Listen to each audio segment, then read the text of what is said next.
Hello again, everyone. It's me, Nick Michalak, and the spectacular Steve Frazier. Hello again, everyone, out there in YouTube land. Yes. And today we are doing a commentary for Stephen King's It, the original 1990 miniseries. Now, particularly, the way we're doing this is that we're trying to sort of replicate the original two-night experience, despite the fact that the Blu-ray is kind of edited together as a single feature and kind of truncates a little bit at the end of the first night and the opening credits of the second night. So this is going to run an hour and 34 minutes. So once we get past the point of night one ending, there's a real short piece of black, and then they cut right into what the beginning of the second night was. So just to make it easier for us to go through about 90 minutes of pieces of a single 3-hour plus thing, have a much more fresher thing going into the second half of this. So guys... And we're going to make you wait like ABC did. It was 2 nights. Yeah. Apart 2 nights. Like a Friday night, Sunday night kind of thing. Yeah. Or Monday, Wednesday. I forget what it was. Let's just stew on it a little bit. Right. So guys, if you have your own copy of Stephen King's It, so if you have like the Blu-ray or a digital copy, that will match the best to what we're doing now. If you're doing the DVD, it's going to be a little bit different, but we'll talk about that in due time. So guys, subtitles turned on. Timestamp over to 0. We'll sync up with a countdown. So in 3, 2, 1, play. And it jumps right in. The book came out, I think, in '86. If you go back in our archives, you'll hear us talk about the 2017 and the 2019 redos. Right. That were kind of a little bit of a re-edit. I guess we'll talk about all of these character actors once they appear on screen, as opposed to reading off their names. Yeah. I do love the photo album aspect of this. Yeah. There's a certain production quality to this that just really feels, I don't know, it's like it's old-timey, and special appearance by is an interesting billing. Yeah. Like, those billings always make me wonder. I think the guy's going to show for 3 minutes, he's going to be gone. Right, but it also is interesting to me, like, how they negotiated their contract. Like, above the title, below the title, sometimes they're alphabetical, sometimes they're left and right, but one's up and one's down, so that one's before the other, but one's higher than the other, and things like, and also, like, those little quote-unquote, if you're the last name listed, you get a different payday depending on how that's negotiated. Anyway, so you can go back in our archives and listen to the redos that we did that are 3 hours apiece. Really different editing, slightly different editing on that. In terms of adaptation, you're saying? Right, correct.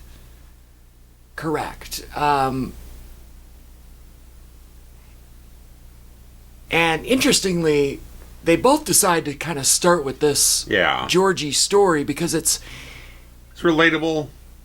It's a good kickoff point. Now, anybody that remembers from, I think, the part 2, the 2019 Sarsgaard one, what was that guy's name? Muschietti? Something like that. I don't remember exactly how to pronounce it. He did a really great job. I friggin' love them, those adaptations. His part 2 started the way that the book opened, which is the present day, right? And present day being the 80s. Yeah.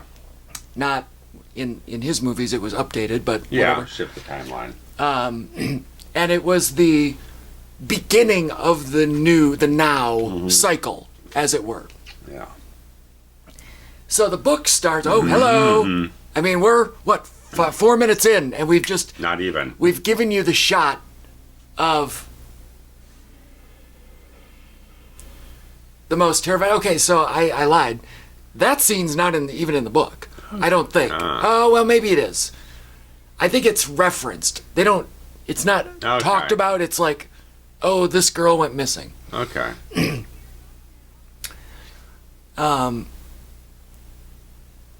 But the things that you can do in a book that you can't do quickly in a movie are explained, directed by Tommy Lee Wallace. We can talk more about him in a little bit. Yeah. That his character has just stayed in Derry the whole time. Yeah. Sees the murder of the two gay guys. Yeah. And decides that, like, okay, it's happening again, and I need to alert, the crew. I can get in 1990 not doing something with homosexual themes. Sure. It wasn't a especially on the Disney TV Channel, thing. Basically. The ABC, Disney. I don't know if Disney I don't had know a if they stake in were them. owned yet. I don't know who. It wasn't yet, But Iger was involved with this. He was head of ABC. Iger was the head of ABC. They said he greenlit the thing for him. Correct. Because Michael Eisner was in charge of Disney at the time. Mm-hmm. And when he ultimately left in the late 90s, Iger, who was the head of ABC, took over Disney. So good 30-year stretch. Right. So Iger then became the CEO of Disney. And I don't know if he still is or if it's moved on, but... Well, he bowed out, and then another guy took over who kind of really just mucked the whole thing up, so Iger stepped back in for a bit. He kind of did that Starbucks thing. Starbucks did the same thing. Okay. The guy, made Starbucks into what it is and then left, and then it started going downhill, and then the guy came back. Oops. Apple, too. So, it's just not as interesting to start a movie with backstory. You know what I mean? Yeah. You want to get moving forward, then you can kind of backfill a little bit. Right.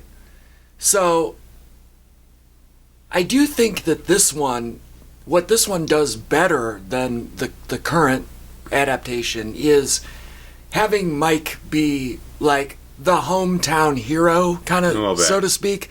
Like, he's really a Derry historian. He never left.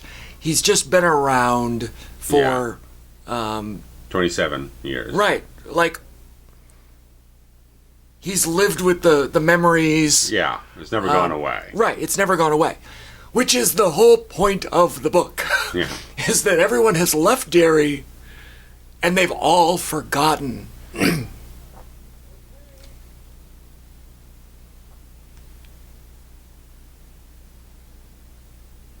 It's one of the king tropes we haven't touched on in much of any of our stuff is the him always putting a novelist somewhere. Yeah, it's... King likes to write about writers, much in the same way that Woody Allen likes to write about writers and therapists. So, like, you do write what you know, right?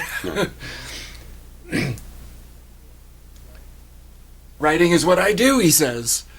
Isn't that Olivia Hussey from Black Christmas?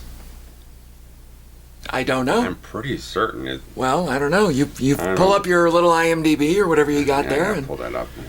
I always thought this guy's hair was super weird. Like, it's a little because it's it's a little hippie-ish. Well, it's long hair, right? So I'm like, that is her. Interesting. He's got the ponytail, which I'm fond of, but then it's all short in the front. So he's like basically pulled back a hell of a mullet. So here's our first phone call. Yeah. And the stutter comes back. And I like that he says, I found a photograph of George. No context at this point. Okay, it helps to keep the audience hooked in. It's like, okay, it's a mystery. Right, what is that? What does this mean? Peel back the layers. Right, what does this mean? Like, I would guess that a majority of people sitting in front of their TV in November of 1990 had read the 1,000 pages. Had not read. Right. Oh, it's 11 something. 1108, I think. 11 something. Probably took them 4 years to read the Well, thing. Sure. And what I do like about the edit of this one is that this one does try to stay closer to the book as far as a little back and forth. The jumping back and forth, right? At least initially. And for those that have not listened to our new ones, because I get it, they're long and daunting. Yeah. The whole back and forth. Here we have Jonathan Brandis. Yeah. There's a tragic story. Yeah. Georgie, super cute. Brandis, super cute. that as Mike makes the phone calls to each of the other 6, they then it shows both their present day situations and a back then situation. Yeah. King is the king of character development. Yeah. And, in 100 pages or so will give you the person's entire current life, state of affairs, and everything about their childhood. And we do this 6 times, right, for every phone call. Oh, yeah. So we get their present day life story, and we get some sort of childhood backstory. Mm-hmm. And it really pieces, like, at least if you've got the puzzle, by the midpoint, you have at least the outer edge and some good chunks put together, and you don't quite have the full picture yet. Coeloax, I wonder if that's real. This one being made in 1990 kind of has the 80s feel to it. Sliver of it, yeah. So, because this is like present day, basically. Yeah. So, going back 30 years... This stuff. This is not. Right. This is the 50s. So it matches the book. 50s, 80s. Yeah. And I think when they made the new ones, they just said, like, we're already 27 years removed from this film. Yeah, no. So it has to be like 90s now, or whatever it ended up being. Yeah. It was set in like 87. Right.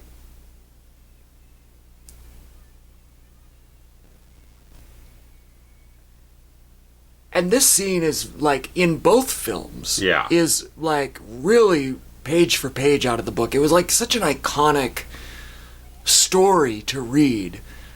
And it's so... It's weird how such a simple thing can have icons that last forever. Mm-hmm. The little boy in the raincoat. Yeah. The paper boat. Mm-hmm. Like, those two things married together for forever as, like, a Stephen King image. Yeah.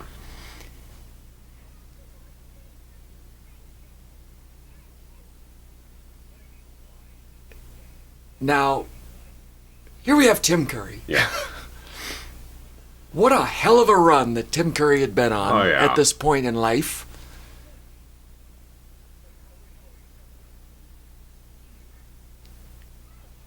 And I guess it was an interesting thing in terms of the makeup, because they were trying to make the makeup scary. Right. Trying to do a whole bunch of prosthetic stuff. And even though Curry had done that before on Legend with a ton of stuff, he wanted to have something where he could act through it. Right. His face wasn't covered with prosthetics. Right. And when they kind of showed him, like, oh, this is going to be the wild, creepy, frightening thing we're going to put on, he was like, if that's what you're doing, I'm not doing this. And then they realized, well, wait a minute, we cast this guy because he's a phenomenal performer. Let the guy be scared on himself. Right.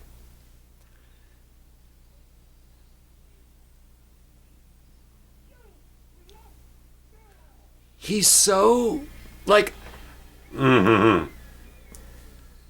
There's a great little section on the Wikipedia for this movie, if you check it out, about the standards and practices with ABC. Oh, yeah, they were having a lot. They wanted to chop the thing to pieces. Well, they basically said you can have all kinds of blood. It just can't be coming out of people.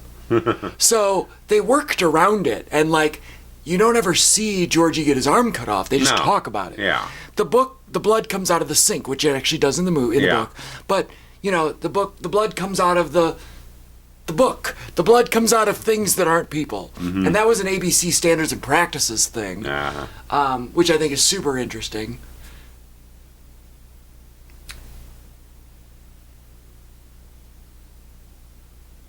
And basically, when ABC was like saying, "Oh, you got this is too much. It's all it's like." Kids in this horrible story and everything like that. They also specifically told him, I'm not re-editing this. They also basically said we can't show kids in peril. So, like, oh, I love photographs coming to life. Oh my God. Like, this is so good. And there's an element of this that I think that was missing from the current one. Sure. Like, I wish that you could... It was almost like The Shining, where you wish you could pick up Jack from the 1980... yeah. You know, and set him down in the TV miniseries. Yeah. Because the miniseries was the better story, but the 80 movie had all of the other elements that, you know. And I think because I love the book so much, that's really what I tend to gravitate to as far as this edit goes, is the back and forth, because that really is kind of the whole point of the book, is the back and forth.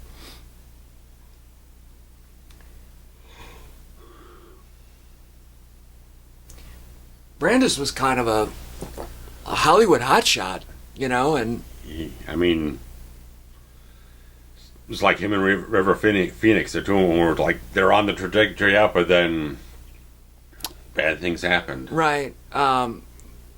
Brandis committed suicide. Yeah.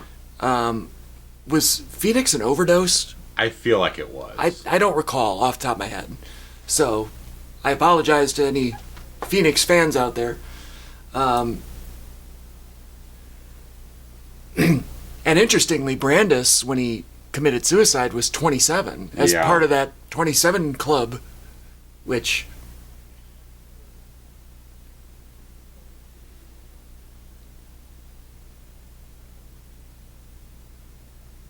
And there's such a key, right?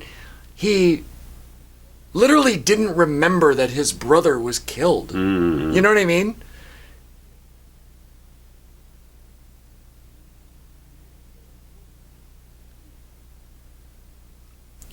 They did make a change to this one.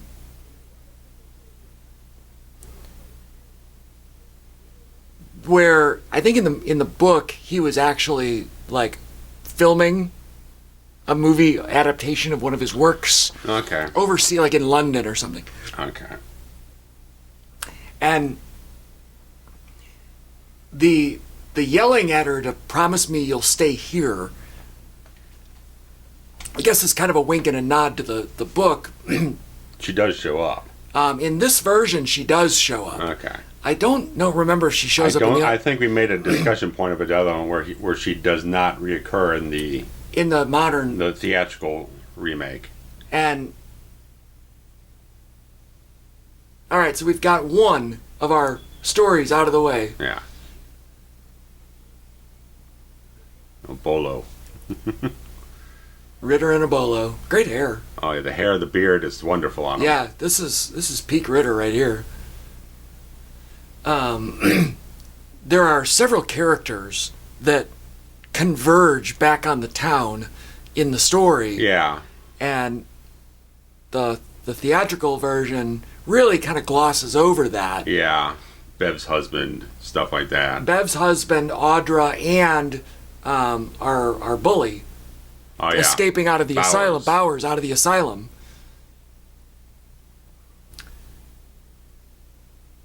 Oh, that 90s marble. You know, marble never goes out of style. Does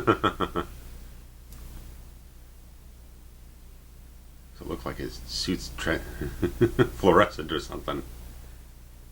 Yeah, that's a wardrobe like I would have back there. Cover of Time magazine. What a terrible photo. It's a little bit of a rough mock-up. That fucking tuba. I know. What the hell of an Art Deco tuba. Like, this guy's an architect, and this is what he's designed for himself. The chair, the splatter paint on it. Like a lot of this stuff, the ficus, very 90s ficus. Oh yeah. Nice stereo system, probably. They might even have a CD player in there. I bet. There's no turntable for certain. Well, no, we've moved past that by 1990. This guy can afford this. He can afford a CD player. What the flying fuck is going on with this cord?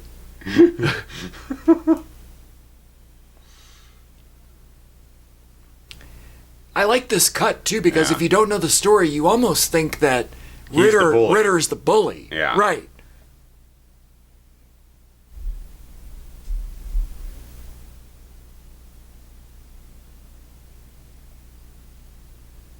It's come back. And Ritter, criminally underrated as far as an actor. Oh, yeah. You know, people see him as, you know, the buffoon from Three's Company. Yeah. Pratfalls. Right. Which he's a 10 at. Yeah. But, well, everybody knows comedy's actually harder than people give it credit for. Yeah. So, those shoulders, good Christ. Lord almighty. That's definitely the 80s there. You know, pour himself some Glenfiddich or whatever he's sort of scotch. A shaky hand. I can't get over the tuba.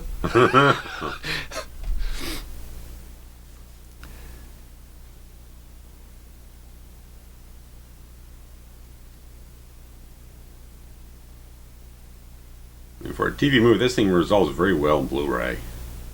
Yeah, it really does look... Whoever did the remastering for this did a great job. Yeah.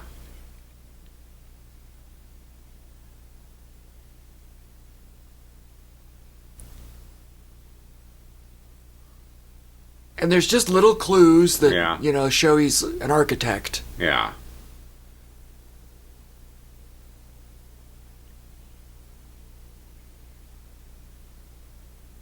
I love the match cuts. Oh, yeah. Of the idiosyncrasies. They did Bill's hand on the face. Yeah. And they did Ben's biting the tongue.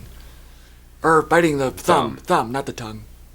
But yeah, because Wallace particularly brought both casts together so they could kind of work with each other and trying to create links between the performances beforehand.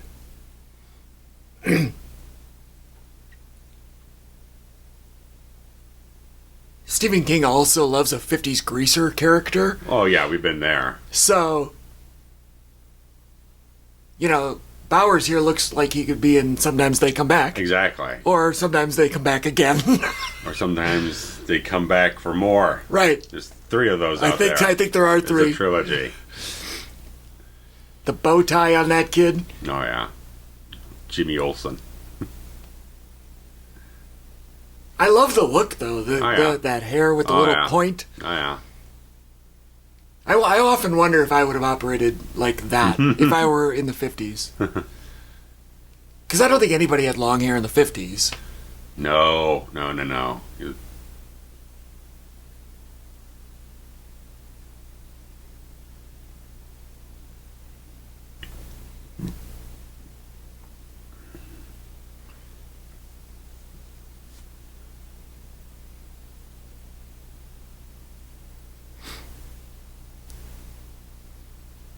There's a red and white Chevy Bel Air there, which your deal. Well, not really my deal, but closer to your deal than my deal.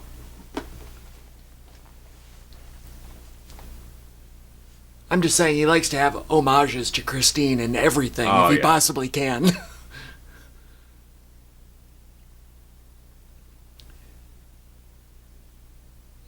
Christine was a Plymouth. Oh, right, yeah. Something or another. Yeah, it was. Plymouth Fury? Yeah, that's it.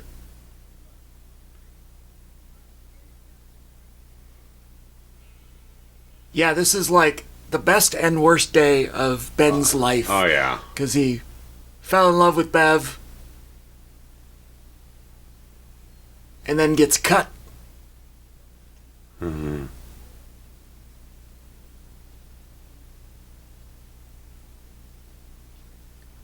I have something like that, but it snaps out to a comb. I've seen those before. I've had that for like, 30 years. God, when you say 30 years, that's 4 years after this movie came out. It is. Jesus Christ. this is like straight out of the book too, where he kicks him in the nuts and falls backwards over the brush, down the thing, into the barrens. Somehow manages to outrun them and hide. Porky. I think Porky's great. I feel like even characters in a movie or TV show probably wouldn't get away with being so detrimental to his obesity on TV today.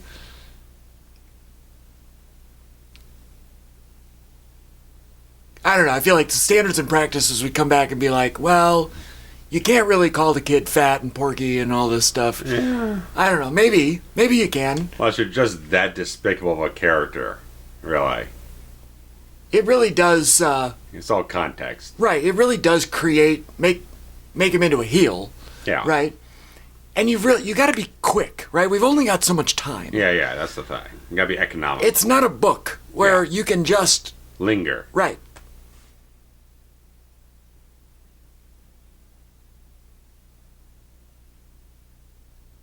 You seen a fat kid run by here?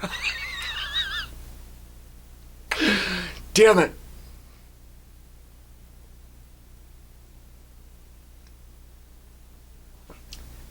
Eddie's got his little, Belch, yeah, that's his nickname, Belch Huggins. That's attractive. I love the old 50s inhaler there. Looks like a little water cooler. Yeah. Palm-sized. Interestingly, for being disparaged as the fat kid, this kid's not really all that fat. He's not that much. I mean, yes, is he overweight? Sure. But I don't know. I don't know if I'd go so far as to call him the fat kid. You know what I mean? Sure. He's not a Thurman Merman. No, he was a fat kid. Oh, Thurman Merman. One of the greatest characters ever put on film.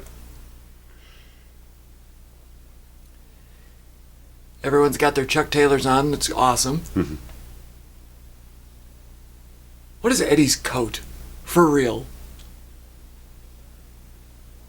Oh. Like, if this kid doesn't grow up to be an accountant, I don't know what. Crotchety old man with a cane, too. He's been wearing that same outfit in 50 years. Well, right. Right, I mean, maybe he's got that Benjamin Button thing where he starts off and he's 100.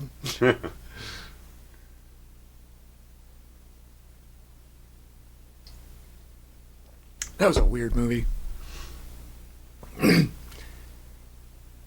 Then I came to find out that it was written by the same guy that wrote Forrest Gump, and I was like, well, that tracks.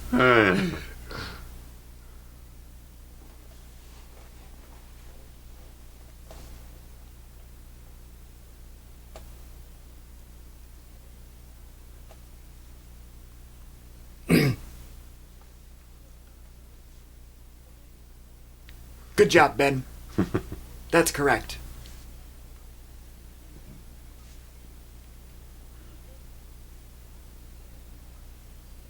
Yeah, and then his entrance into the quote-unquote losers club is he knows how to make the dam. Yeah.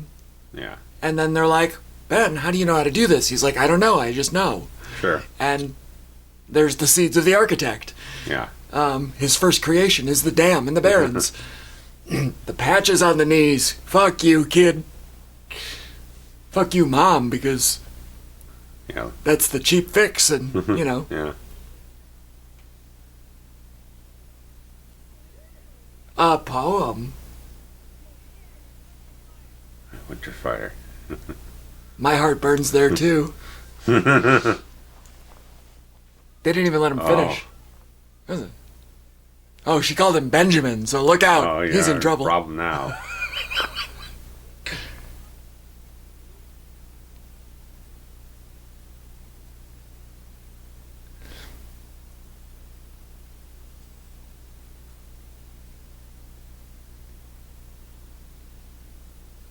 I don't recall the subplot of Ben living with family because they were poor. But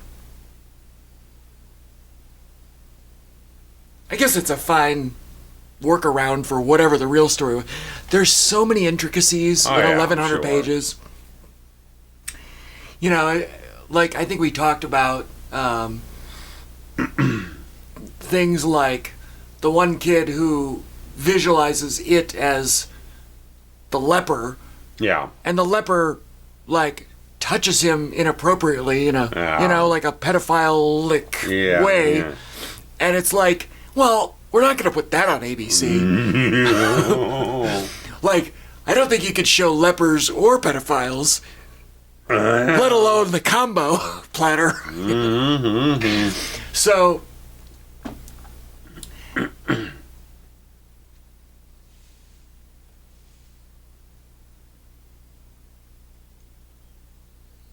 you know, so all of these kind of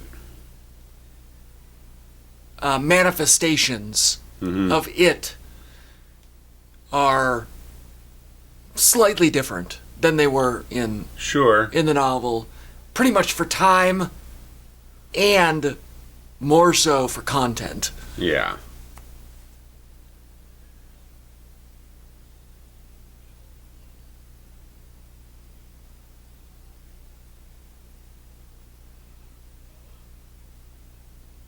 I do like that they never... Here's a full shot. And this outfit is very different than the one that's described in the book. So, I want to say that... old-timey clown, I think. Might be conflating things from our previous discussion. Right. So, the new Pennywise is much closer to what's described in the novel. And I don't remember what the logic was for making Tim Curry's more colorful and more, I don't know, just more like sideshow clown, you know, carnival clowny. I'd imagine it probably just pops better on those old CRT TVs. Well, that could be. As opposed to the silver, you know. Toned down, Victorian look. Sure. There's clashy colors all over the sucker. Oh, I know.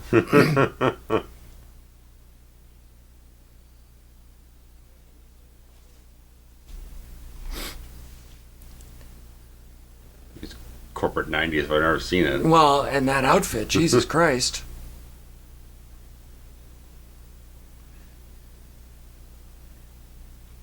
So if I'm not mistaken, this is Adult Bev, which is played by Annette O'Toole. Yes. Annette O'Toole, interestingly enough, is currently, she wasn't here, but soon after, got married to Michael McKean. Okay, yeah, I think, yeah. Mr. Green, as it were. So I'm going to go home and sleep with my wife. Yeah. This is her. And fun fact, I know that you're probably not up on the Christopher Guest mockumentaries. Sure. Like Best in Show, which is one of the funniest movies ever made. The follow-up to that, the musical one, A Mighty Wind, in which Levy and O'Hara performed a duet. It was their hit song. It got nominated for an Oscar. Okay. And they performed it at the Oscars. Sure. It was written by McKean and Annette O'Toole. So Annette O'Toole was actually nominated for an Oscar for that song. So I encourage everyone to pull up A Kiss at the End of the Rainbow by Mitch and Mickey. Interesting, because she played Martha Kent on Smallville, and then they brought in McKean to play Perry White. Okay. So they I think they were married probably at that point. That's a good 15 years after this. Yeah. Yeah, I don't think it was very long after that. It might have been maybe 2000 that they got married.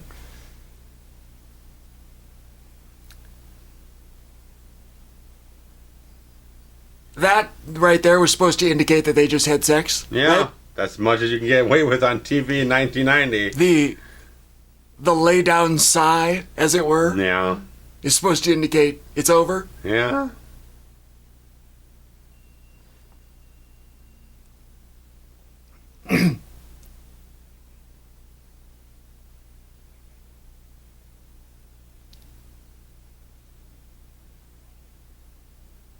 Now, her story in the book is so vivid to me because of the spousal abuse. Yeah. And it's been a minute since I've watched this. Just right out of the bottle. Right out of the bottle, right. I mean, it's gonna fountain out of there, like, so you gotta catch it with something, right? Don't let it go on the floor. Here's a 90s bedroom if there ever was one.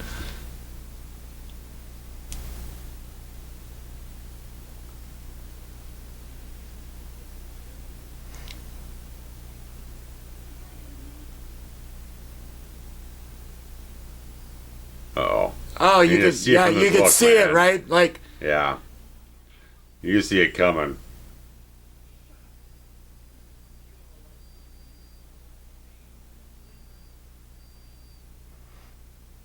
I mean, in just the short time that they have, they've done a good job of making him a heel character. Yeah, he's looked a little bit of a scummy fucker from the first shot we had. Yeah, scummy fucker. Just those pants. He's adjacent to Ellis from Die Hard. Right. Just Ellis wasn't breaking out no fucking leather belts to whip people with. He was just doing lines of coke. No, and Ellis wouldn't be caught dead in those pants either, those pajama pants. No. Almost clown-like in their own way. A little bit. But this is very true to the book, where he comes after her with the strap, and she's throwing items from her dresser at him.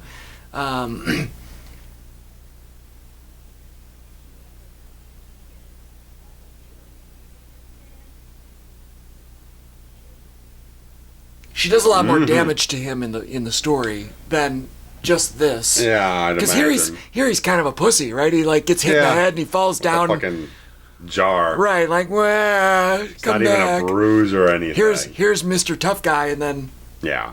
Well, that's usually how bullies are. I guess they're all tough guys until you fight back, and then they're a bunch of pussies.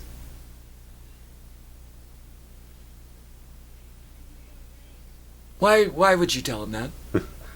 A little far of a drive for him. Well, no, he asked her what airline. Oh, okay. Because she said, I'm going to O'Hare, which is the busy airport in Chicago. Airport. Right? About 20 minutes from where we sit. Yeah. And now we've got a good little... Oh, yeah. That's not gonna help. The fat kid, I didn't mind one delphinium or whatever that is. Find some real brush here. Some baby's breath. Behind a twig.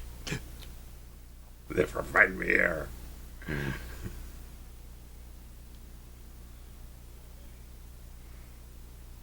this is a nice intercut.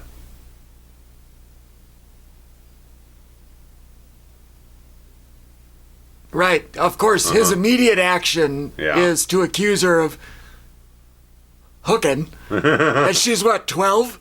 Yeah. Right. There it is.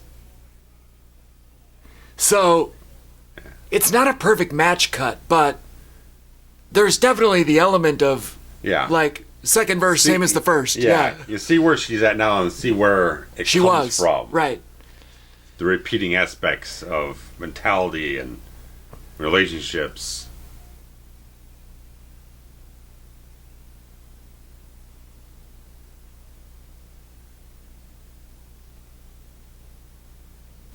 He seemed very sober in that, and I don't recall the timeline. Like, I don't remember the intricacies that well. Yeah. But if he was always drunk when he beat on her and accused her of being a whore at 12.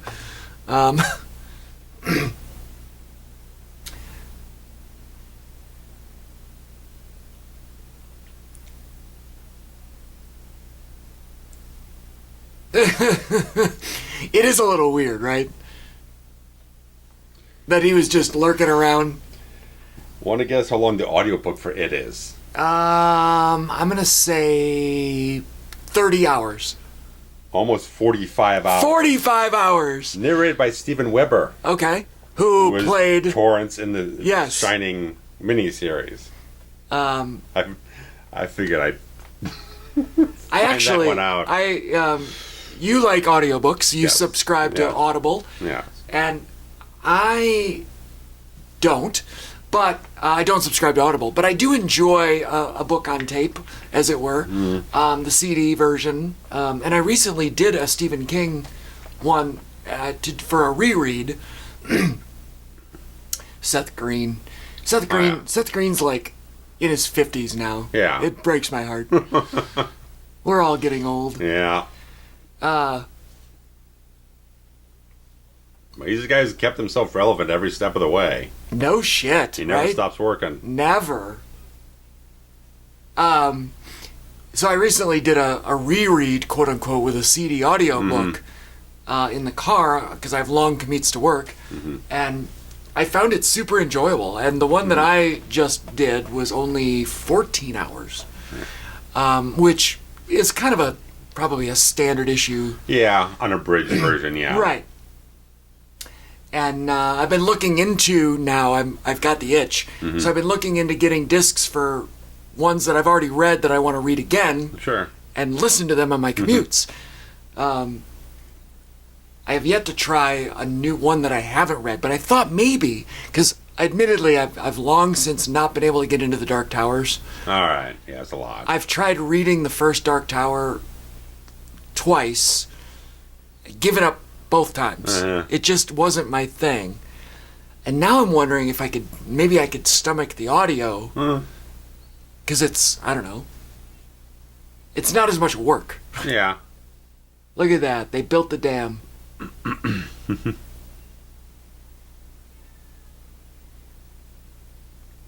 And now we can play in this filth water anytime we choose.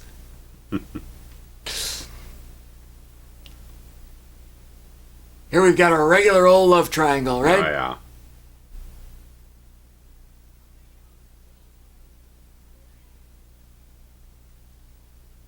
Which, that's his bike, by the way, in case Yeah. they weren't explicit. Like, one line of dialogue would have cleared that up. Sure.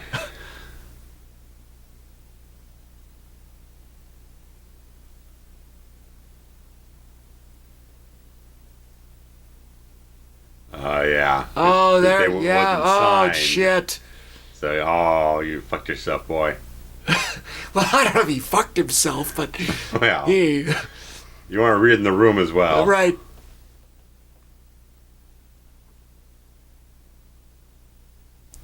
That's what he gets for not putting his name on it, right? Right.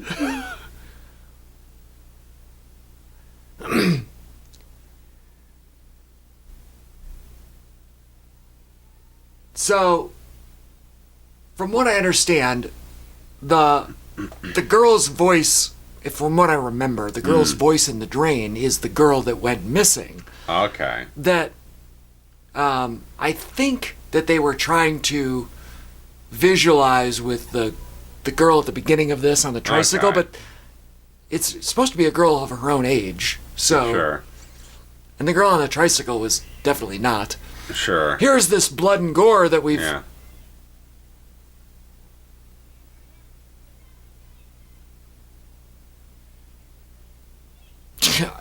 His mind always goes to peeping or Oh, sex or... Yeah.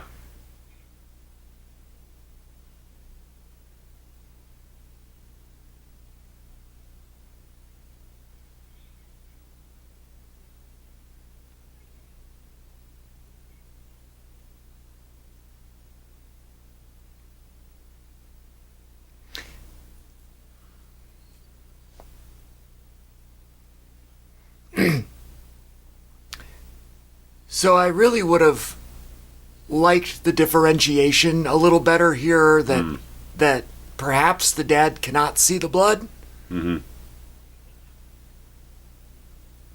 They kind of switch the Right. perspective back and forth. Right, thing. like clean room, dirty room, Yeah. which I think they did a good job of in the theatrical.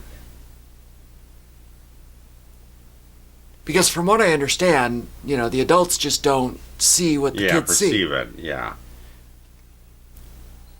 And one of the bonding moments in the book was them cleaning up the bathroom because she thought that her dad was going to murder her if he saw, this blood-soaked room, death room.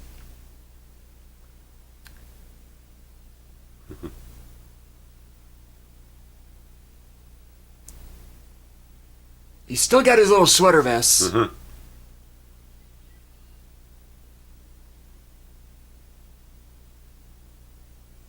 Casperite rhymes with hypochondriac. Yes, it does. I don't think that was intentional, but...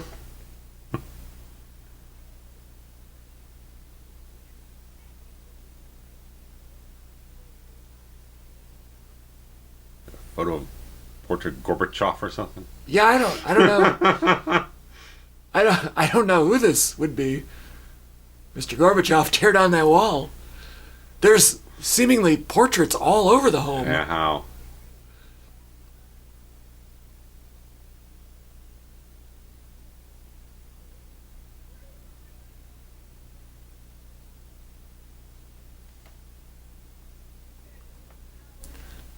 She's really overacting this, isn't she? A little bit.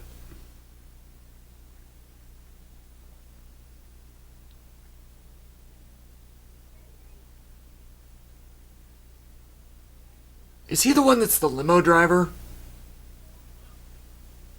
I don't think so. I don't remember. I don't remember which character it was. Who else is left? Well, Stan. Yeah. Stanley. And... Fudge. We're not very good at this. You got pulled up. All right, let's pull up the... Wikipedia doesn't have a standard cast list. No, they don't. They've got... It's very weird. It's like paragraph form.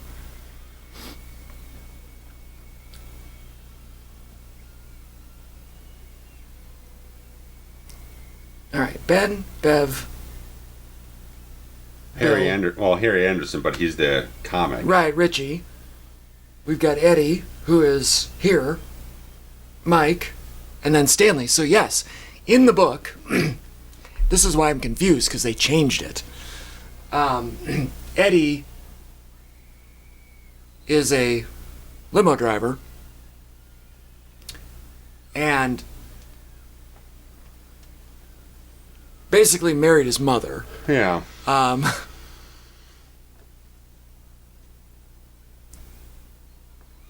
Because the I want to say that in the story, it's Eddie's wife who is the overbearing, also hypochondriac. Yeah.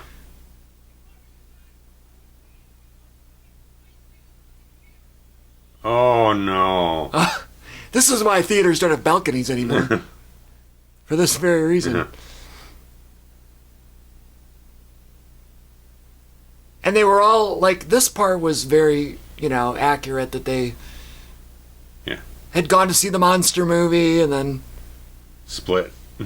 The monster movie is what one of them, visualizes the it as.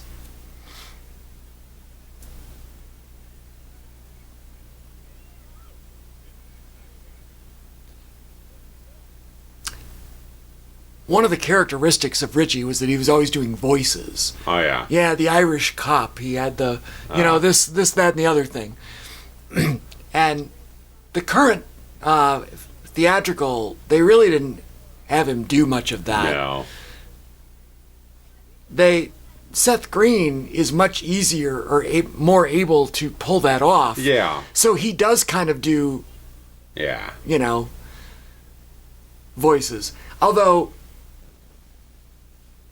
Do they have Harry Anderson be a comedian, or is he like a disc jockey or something? Huh. We'll find out. Yeah, I don't remember.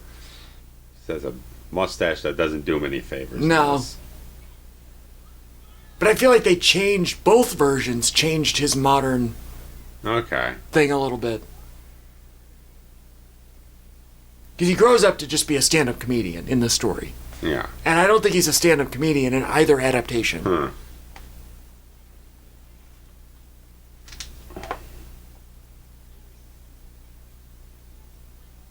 Well,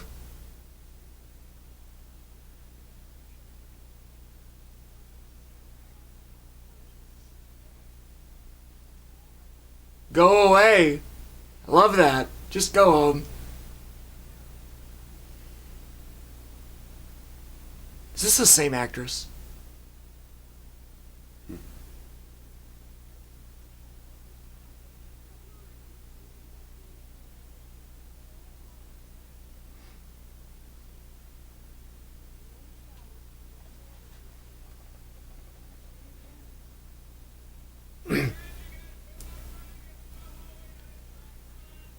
No showers with the other boys.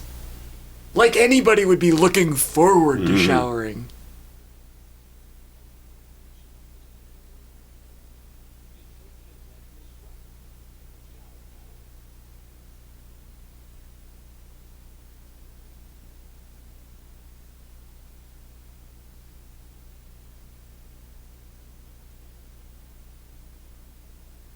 I can't imagine what life was like for anybody that had to take a phys ed shower with their classmates. Yeah, that wasn't for me. That was long gone after I was around. No, it was mainly the thing if we had swim class. I was going to say we had to wash all the chlorine off it. Right, swim class was you had to like rinse before and wash after. But at least you were in your swimsuit. Usually. Yeah. Right? Like, there was still the whole changing. Yeah. It was the changing thing. I would go into the bathroom and sell the change.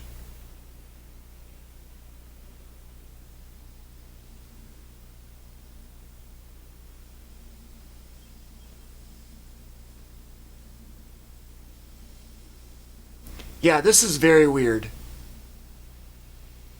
I don't think this was in any of the stories.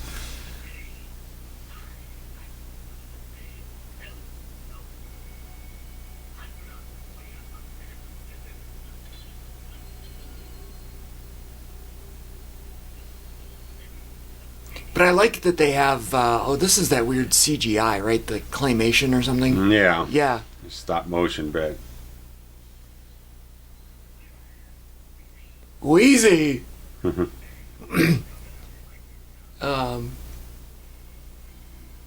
Tim Curry, I can't say enough good things about Tim Curry.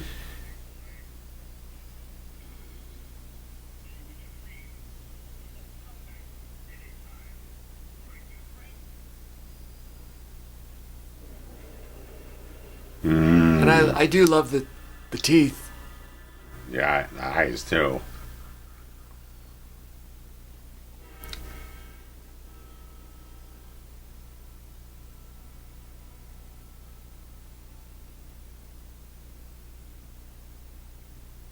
Do people still travel by train? I don't know. Like, not often. I know people commute to work by train. Doing an Amtrak, you're talking about cross country. Right, right. Like,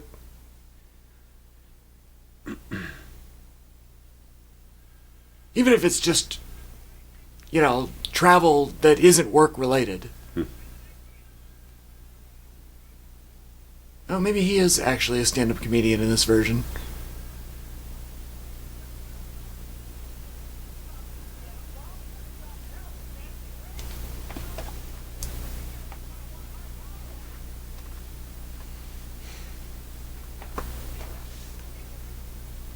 Kind of a shaky camera here.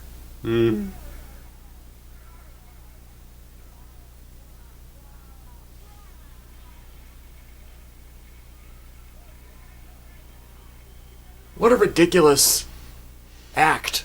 And that trot. Why is he trotting? Yeah, sometimes it looks like a steady cam, sometimes it looks like a handheld. I don't know what's going on with this camera. It's jittery. It's a hell of a tracking shot, though, because I feel like most of this was one shot. Yeah.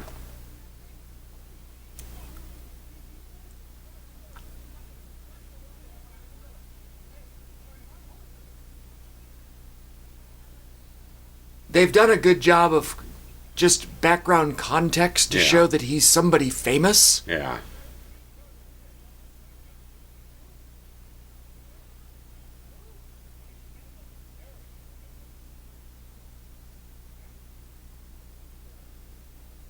There's a distinct decision to talk about or to use the word remember in most conversations. Yeah.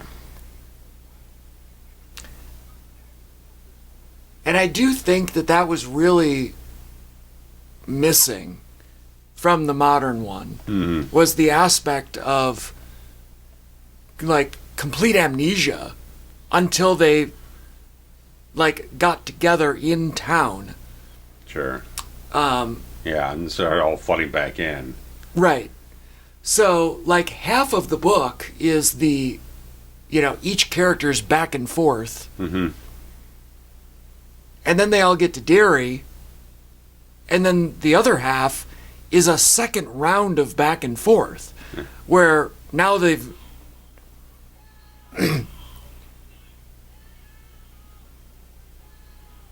yeah, see, he's slowly got a memory of something from back then. And then when they all get together, and we'll talk about this in night 2, as they go around the room, then they each remember something else. So you end up with like 14, 18 like vignettes of memory. Yeah.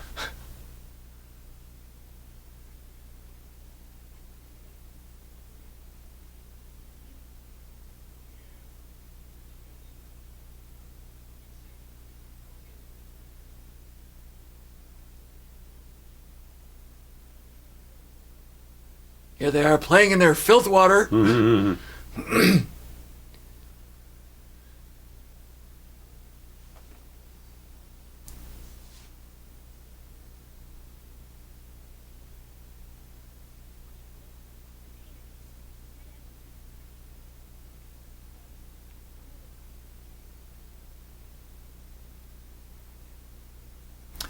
That was an aspect, the ornithology, the birds. His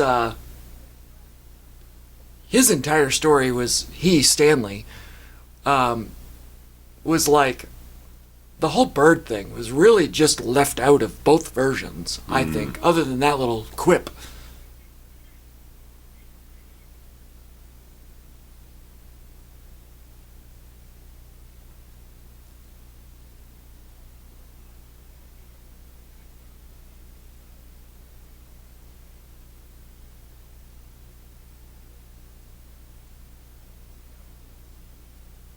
I'm Spartacus.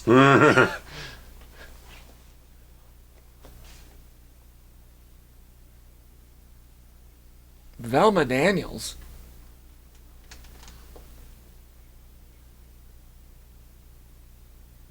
That is the name that Bev heard in the drain, right? I don't recall that name from the story, but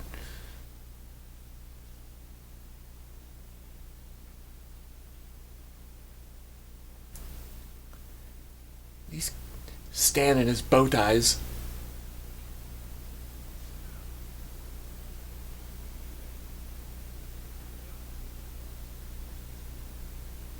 What is this, lunch? Salisbury steak, mashed potatoes, and peas. I mean, I'm down.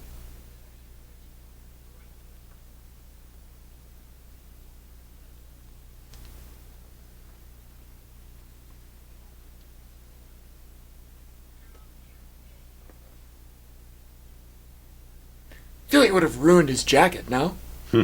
Some Pepsi on the jacket?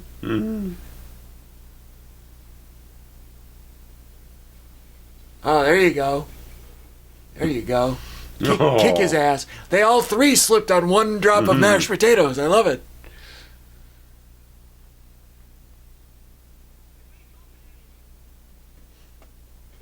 Oh, no. Oh, no.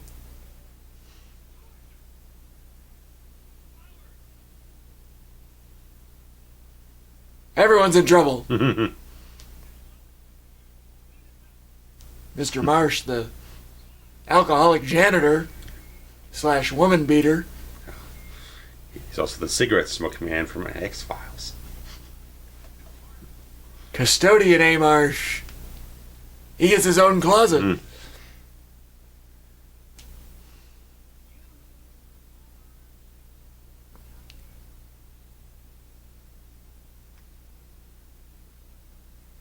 This is probably a completely different building. The magic of movies. Love it. Why is that ladder just open? OSHA wouldn't like that.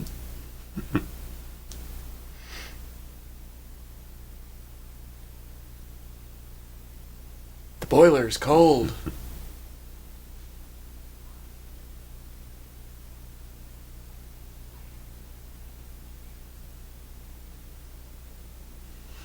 There's a little homage to Fred Krueger in here, right? Yeah. It feels like. A little bit of thriller.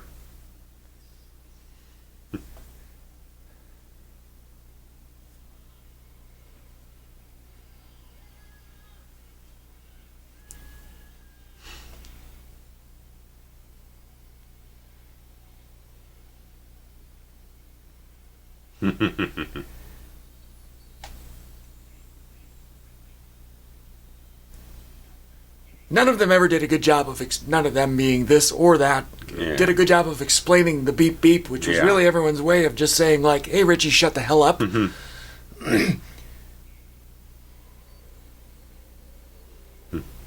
When you take a, like, when you pick out a line of dialogue and decide that this is an important line of dialogue, and I want to keep it, but then you take away the context of it and just have the unit of dialogue alone, it, like, I don't understand the point of that. What's the origin of it that he's using now? Right, like, you're either doing an homage to which the people that haven't read the book don't understand, or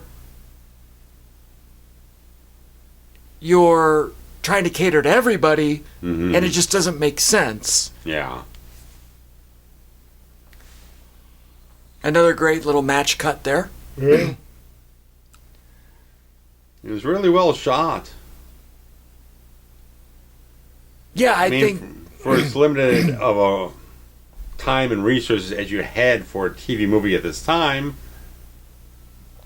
Wallace has learned from really good people. Oh yeah, we haven't really touched on him. So the director of all of this, Tommy Lee Wallace, who most notably I think is the director of Halloween 3. Yes. And was worked on Halloweens 1 and 2. The Fog and Escape from New York. Right. He's basically done all the Carpenters. Yeah, the early ones. And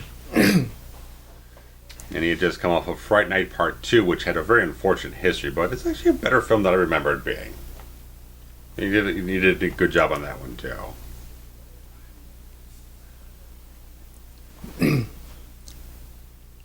The explosion at the Kitchener Iron Works is one of my favorite passages in the entire 1100 opus.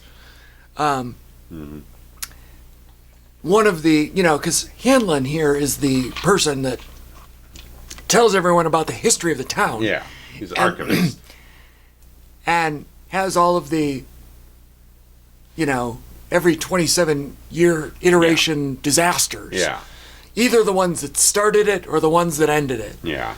And the Easter Sunday egg hunt at the Kitchener Iron Works, where it exploded and killed everybody, was such a fun little side story that, there's no way that you could really go into detail on any of those things. Yeah, not in this format. Or even the theatrical.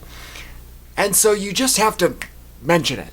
Yeah. And his mentioning of it, for the non-readers is like perhaps passive. He's a goddamn cherry bomb. Jesse! It's like one of the most referenced films in our commentaries. For all better and worse. At the store that I work at, a lot of the products that we sell have names. Most notably furniture, lamps, like a lot of the items that we sell have a name attached to them. Yeah. And one of the chairs that we sell is the Jesse chair. And I occasionally will just yell, "Jesse!" Absolutely nobody has any idea what I'm talking about ever. It's unfortunate.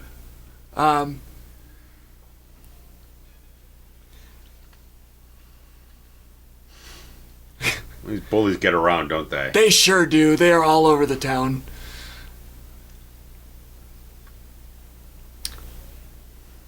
And this is true to the novel here. How Mike joins the lot of the big rock fight, as it were.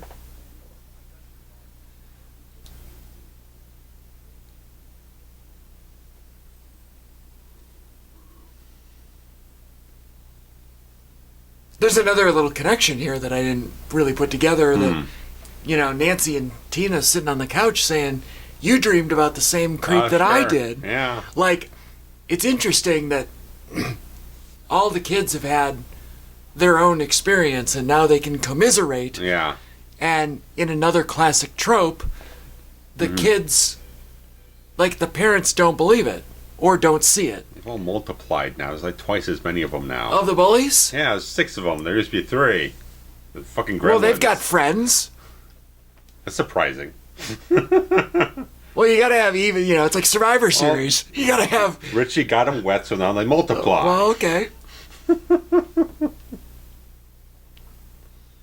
There's 5 of them. Yeah.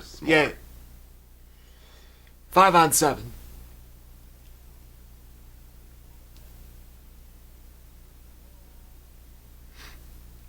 And again, just because of time restraints, we really can't show the demise of all of these heel characters. Oh, I know. Like we do in the book.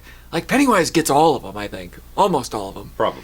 Except for Bowers, who goes crazy and ends up in the asylum. And it comes down to Bino. Well... creative license, I guess.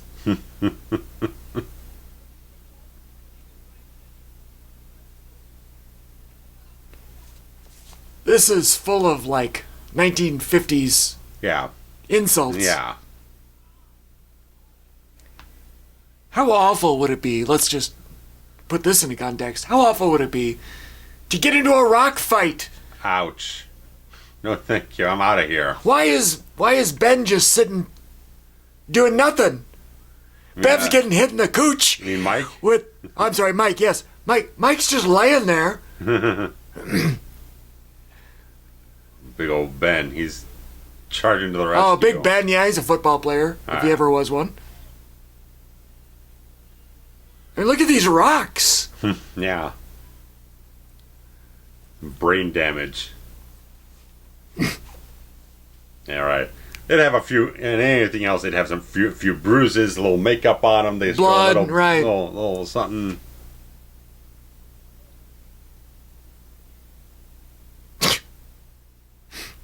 The token black guy had to remind them that he was part of the group here for a minute. He says the 6, and he goes 7. I'm still here. I mean, it brings to mind. I remember watching like a marathon of Miami Vice. Everyone gets shot in the whole thing, but there's barely ever any blood squibs. Got it. Like for every 10 guys, there's maybe 1 guy who gets blood on him. Everyone else just kind of fainting, getting shot and everything. There's no blood. One of my least... It's a violent show. No one gets arrested. Everyone just gets killed at the end of the episode. It's the opposite of Batman, really, right? Yeah.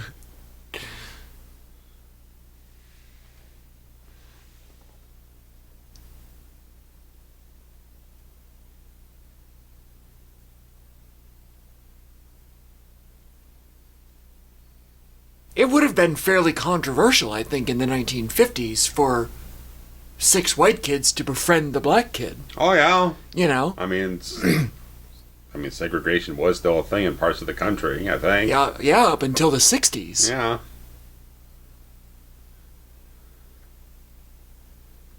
Probably not in Maine, but in places. Well, yeah.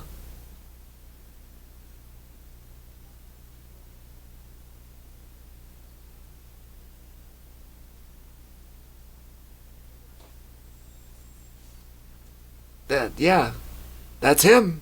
He wears a dirty red and green sweater.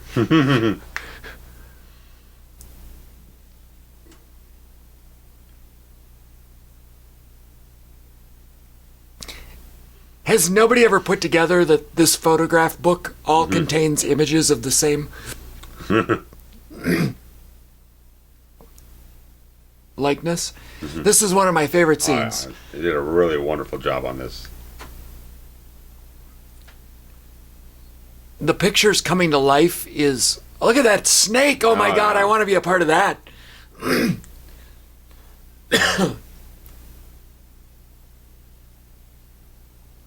The picture coming to life, and that's actually Tim Curry there. Okay. Like, was he doing backflips? I don't think so, but there's no mistaking that that's... In the documentary they did have some behind-the-scenes footage where they had a guy doing the stuff, then he runs kind of down the alleyway, and then Curry comes out of it. But right. Really show the cut switch or whatnot.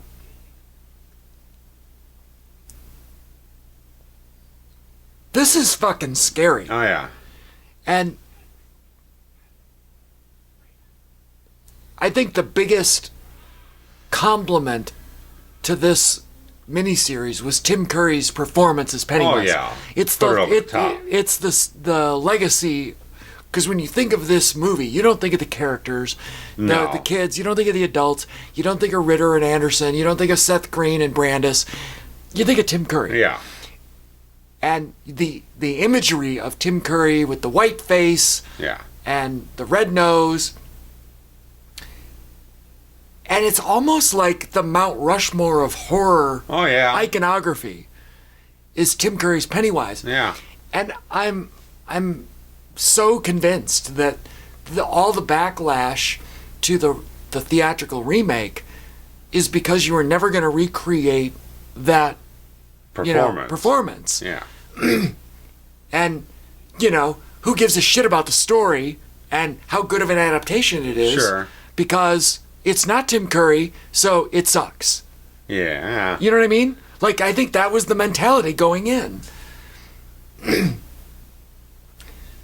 as anyone remembers from listening to our commentary on the 2017 Part 1 theatrical, like, it gets to the end and the kid's cutting themselves with a Coke bottle, and I'm sitting in the theater, literally I had tears in my eyes because of how perfect the adaptation was. And, Bill Skarsgård just knocked it out of the park. Sure, yeah. Talking about it, I mean, Brandis knocking it out of here. Right. But nobody remembers him. No. This is the great travesty of this show, is that Curry's so magnificent that everyone else just gets drowned out. Yes.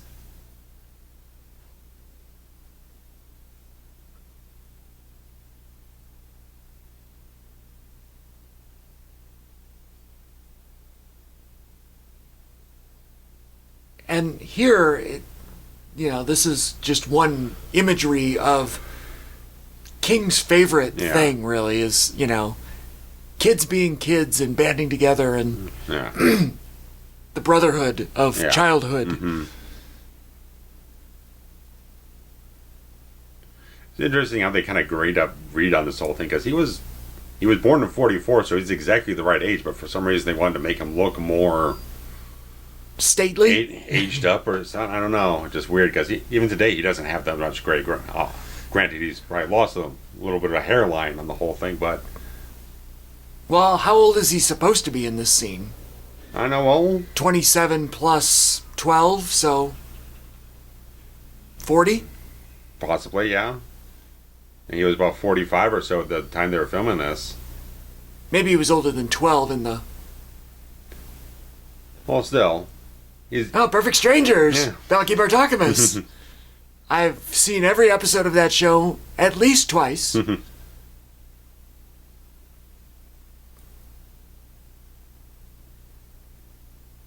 But yeah, I mean, he's probably exactly the age the character is in the show here, but for a reason they decided to just make him a little, maybe more stressed. Maybe he's lived with it more and it's kind of aged him more. I don't know. I've got significant amounts of gray hair, and I'm about the same age as that man. Yeah. So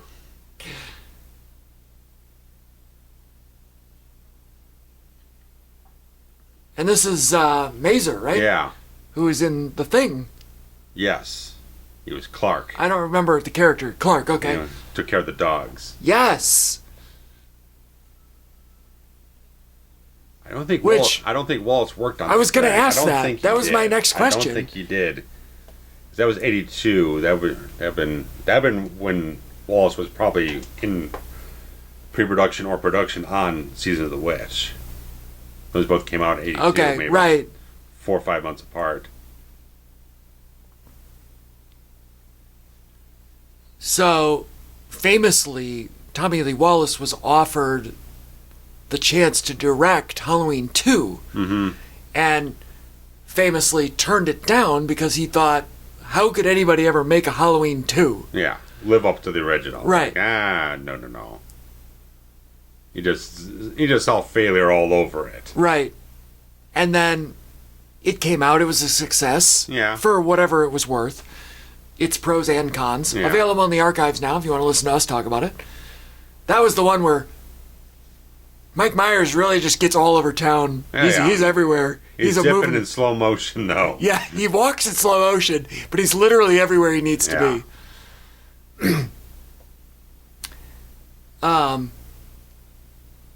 Oh, there's a little bit of birds here and there. Peacocks, yeah. Wrong now, network. Wrong network. Well, sure, you can't get too crazy. You can't get too crazy. I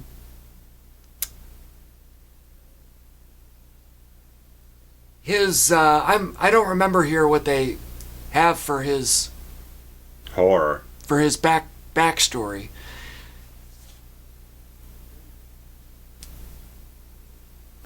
Pecked it up by demonic parakeet. Well, this again. That boy needs a methadone clinic. Oh, Clue. If Clue Ghoulier. Clue is got to be in the RavensFilm Commentary Hall of Fame. Sure, yeah. Right? Like, yeah.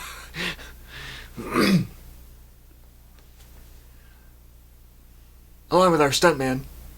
Mm-hmm. There it is. She's good. She's got it.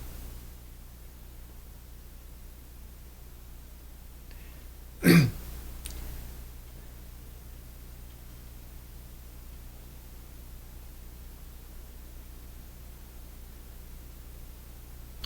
going to guess Stan's thing is just him remembering the whole climax of them as a kid. I don't recall, though. Are they having him...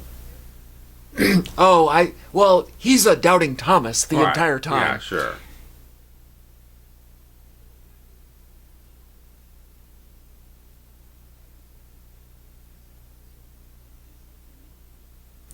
Yeah, he's always the naysayer and the doubting Thomas. And in the story, he was watching birds and then had a giant bird basically chase him in and around the dairy standpipe, which is the water tower. Yeah. Which was completely left out of this Yeah. adaptation and only briefly mentioned as part of Ben's diorama in the theatrical version.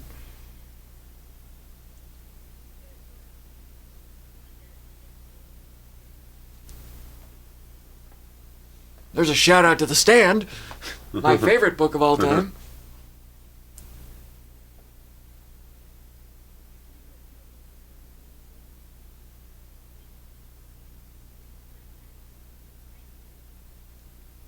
He seems so diminutive compared to the rest of them, Eddie.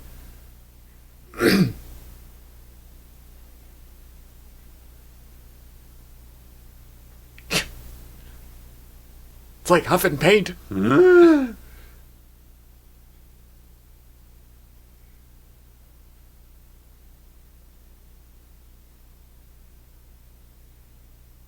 was going to say, I don't think Stan did it. There he goes. Right, very reluctantly. Right, last one. If they had more time, Sure. if only anybody ever had more time, right? I think they really could have painted him to be, the the one that wasn't always all in. Right. If they did like a 10-episode mini-series version of it, hour long. Right. 10 parts. But I don't even know how you would parse that out. In that sort of maybe go like Disney Plus. Their episode to episode, all the different lengths change. It'd be half an hour, 47 minutes. Right, It goes all over the place. You might have to do something a little bit more radical. Right. Well, like Stranger Things kind of did that on Netflix. 90-minute, 2-hour episodes. Each episode was like an hour, and then some of them, there were shorter seasons, but the episodes were like 90 minutes. Yeah. It was really theatrical presentation. Enough, you can fucking do it. Yeah. Yeah, and I cannot wait for the final season next year. One of my favorite modern shows.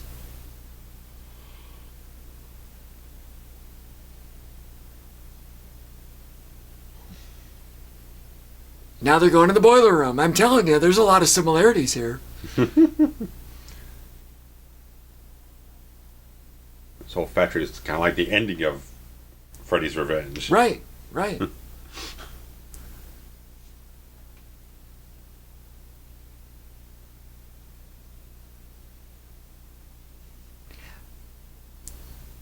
It's interesting. The other two guys bailed on him. Well, yeah. Yeah, Belch and, I don't know what that middle one is.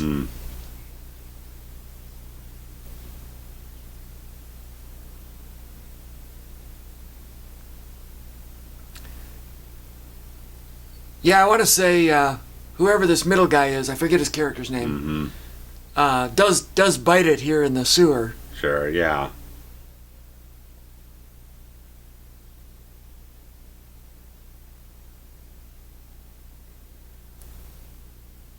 This seems like a very elaborate... What is this, like a water treatment plant? What is this? Something. You know what I mean? Like...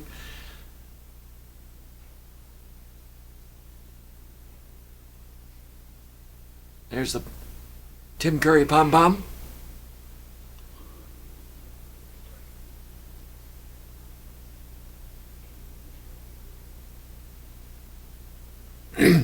I wish there was more time. Sure.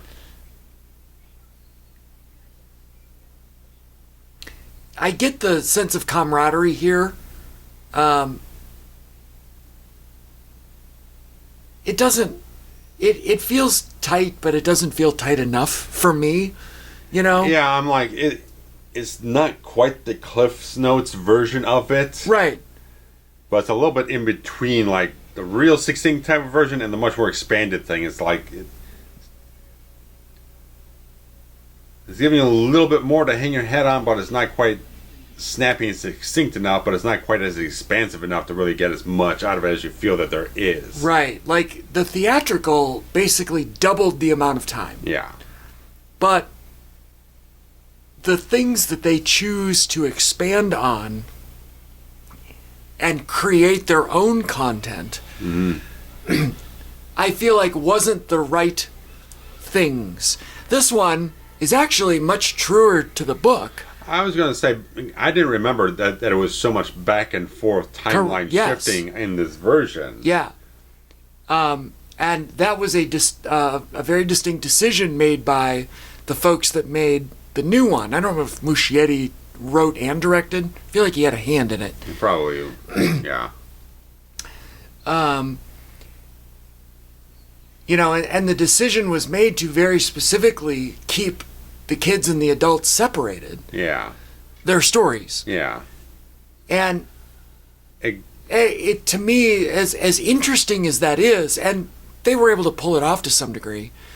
Just finish your thought. I chime in. It really takes away from the character development, where, in particular, the memory situation. Sure. And I don't know, it was a nice effort, but this is better. Yeah, in a way. Because our thing was, since they had nothing to do with the adults in chapter 1, when they got to chapter 2, then you have to introduce the adults, and then you have to manufacture kind of retelling some of the same beats, but in a different type of way that the first film did. So it kind of like you're retreading ground, and you're kind of not. This one, you're getting both versions that introduce you at the same time, so you have a distinct connection to both the kid and the adult version of the same character. When you have the theatrical chapter 2, you've already met the kids, now you have to introduce the adults, but then you have to kind of still do the flashback stuff. So you're telling us stuff that we don't really need to know, just so you can link the back and forth between the two different sets of actors. Right. Had we just done it initially, yeah, we could have progressed. Right. And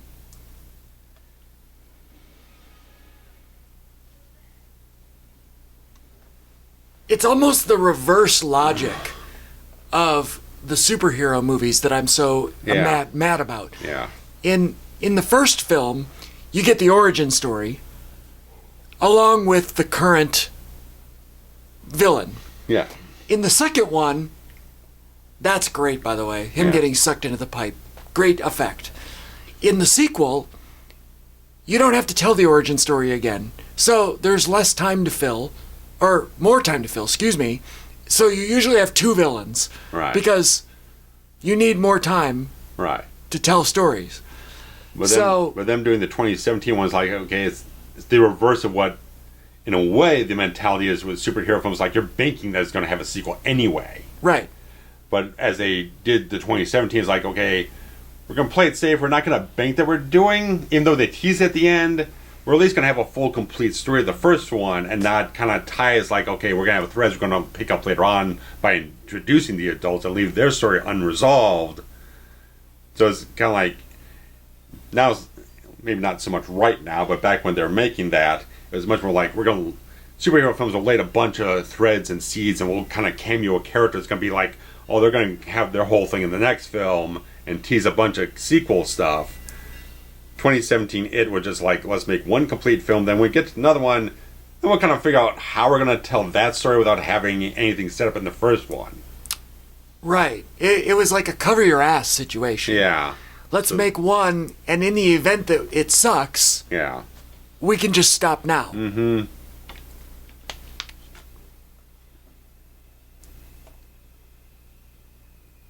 And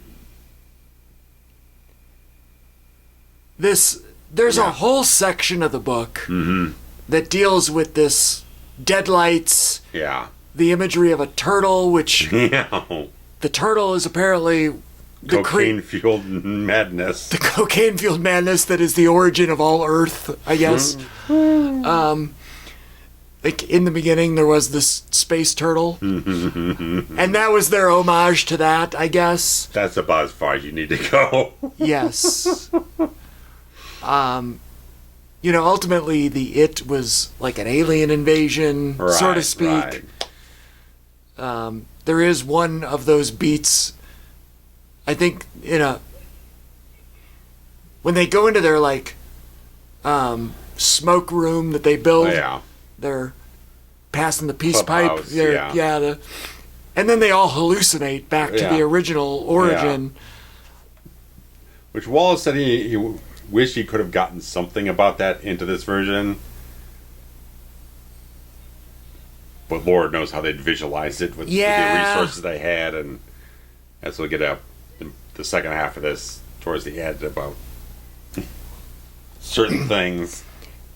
They're like, it's so involved. The story is so involved and so intricate. So dense. That you could literally do 2 seasons of TV show and make it 20 episodes. That might start to do it justice. Yeah. As long as it was faithful and not too fucked around with. Much like the 2019 part 2, where they pulled a lot of stuff out of their ass. They really did. Time. They just started making stuff up, and I'm like, you have this Bible of paper thickness to go back, and it's fucking War and Peace. You pick any page. The old phone books were thin. Right. And Yet you're creating new content? Right. What? At least like Lord of the Rings, they had the appendices that pull a lot of stuff in, they kind of fill it out, and for The Hobbit probably fill out way too much. Right.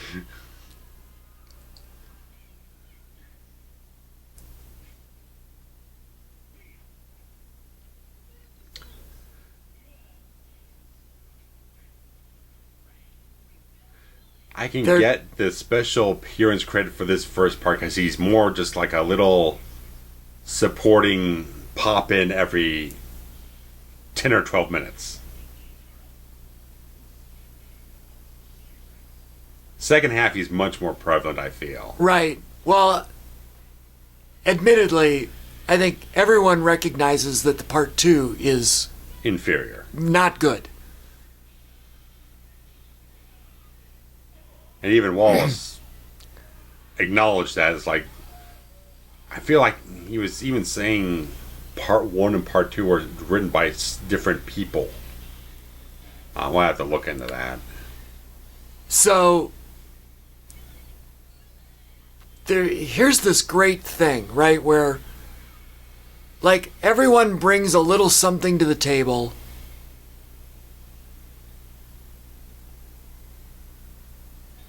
And they're able to thwart it off using their own little bits of what imagination, what they think will kill it. Yeah. Yeah, part 1 was written by Wallace and Lawrence Cohen. Part 2 is only written by Wallace. So he's criticizing his own work that it just... he himself feels like part 2 didn't live up to part 1. If I recall, it had a lot to do with the length and the amount of time that they were given. Yeah.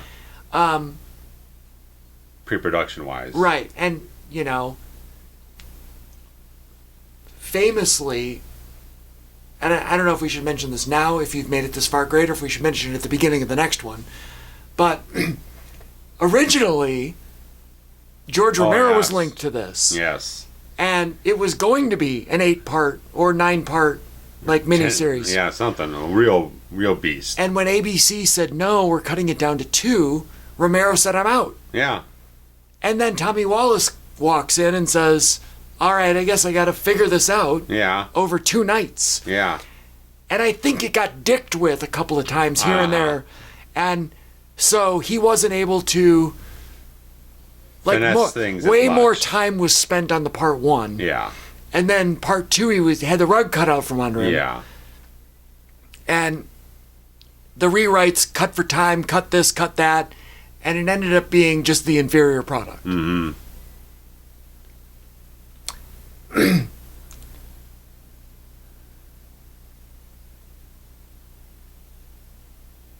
And here's where everyone cuts their hand with a Coke bottle and says, I'm giving the blood oath that if it ever comes back, we're going to go back and... Interestingly enough here, we've left out the childhood orgy again. Oh, yeah. Oh, no. Not that all happens in the sewer there after they defeat it. All right, so right here is where the chapter break is. Yes. So if you're watching the DVD and you scroll and you go, I want to pick a scene, and you choose the scene of Stan's blood on the wall, it cuts to her walking up the stairs here. Yeah. And I'm like, oh, that means that the end of this chapter is the end of part 1. Yeah. But that's not how they cut it together. Yeah, it's weird. It's very weird. So we're about to have a very abrupt ending here for everyone that's paying attention. She is going to drop her glass and her beer, and she's going to grimace and make this terrible oh my God face. And then it... Really well shot. Yes. It cuts to black. And in the black between her screaming and the car coming into town is where we're going to pause it and end night 1. Yes. So there's it that's like the famous Yeah. There's dead Masur, dead Clark. She's screaming, oh my God, here's the black, and pause. Yes. That's it. All right, roll credits on night one. Yes. So I assume everyone is now watching the car roll in or pause, that they've paused with us. We're stopping. Yes. At this point, there's end credits of about 2 minutes. Roughly. Probably. That, people were... We'll be rolling over this. Rolling over, right, and it's... night one has ended. I don't know what the days of the week were. We could look it up. 18th and 20th of November, 1990, so we can... We'll look at that for part two. Yeah. And so it's weird that it wasn't a night one and then the next night. Yeah. It's so weird. Typically it was. So we'll have time to research this before we record the next one. So here's the cliffhanger. Oh my God, what's going to happen? What's going to happen when the adults converge back onto Derry? Yeah. The back and forth, super great. Night one, I mean, it gets at least a B+ for me. I mean, night one it's got all the pacing. Generally, it's got the momentum of the story, and it's got all the enough character development to get you to a point where you're very much invested in it. And then we'll see where part two. We'll see where it goes. Swerves in different directions in that regard. Sadly, we won't be back in 2 days. It's going to be a couple weeks or 10 days. It'll be a little bit longer, but hopefully you'll hang with us and tune back in soon. So, coming soon on ABC. Yes. Night two. Night two. Thanks, guys. Thanks, guys. Bye-bye. For now.